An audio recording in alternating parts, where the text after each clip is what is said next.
Hello dear student, কেমন আছো? I hope প্রত্যেকে ভীষণ ভালো আছো। স্ক্রিনের ওপর একটা কোশ্চেন দেখা যাচ্ছে, এই কোশ্চেনটা আমি তুলেছি। কোশ্চেন দেখি 23.3, এই যে চ্যাপ্টারটা এর 9 দাগের সি, 9 দাগের সি এর 2 অঙ্ক। কি বলেছে? Sine sine theta minus 30 degree equal to half হলে কস থিটা এর মান কত?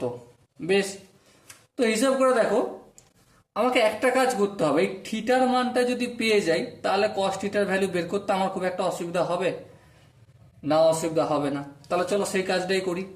তাহলে sign into theta minus 30 degree, তাহলে সাইনের মানটা কত? থিটা সাইনের এখানে যে অ্যাঙ্গেলটা সেটা কত? Theta minus 30 degree.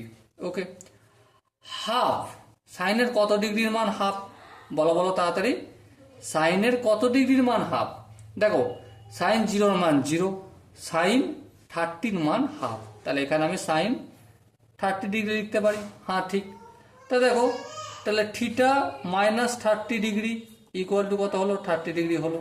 হ্যাঁ, তাহলে থিটা ইকুয়াল টু কি? থিটা ইকুয়াল টু 30 ডিগ্রি, এটা এদিকে আসলে প্লাস 30 ডিগ্রি হবে।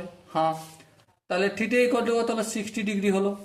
তাহলে এবার দেখো, অতএব কস থিটা সমান কত লিখবো? কস 60 ডিগ্রি লিখবো। কস 60 ডিগ্রির মান কত? কস 60 ডিগ্রির মান যা, আর সাইন 30 ডিগ্রির মান তাই। সাইন 30 ডিগ্রির মান কত লিখেছি? হাফ লিখেছি। চলো, আনসার হয়ে গেল। ওকে, আই হোপ প্রত্যেকে এই অঙ্কটা বুঝতে পেরেছো। যদি কারো কোনো জায়গায় অসুবিধা থাকে কমেন্ট সেশনে জানিও। ওকে, তো দেখা হচ্ছে পরের সেশনে। ততক্ষণ পর্যন্ত ভালো থেকো, সুস্থ থেকো এবং জয় হিন্দ।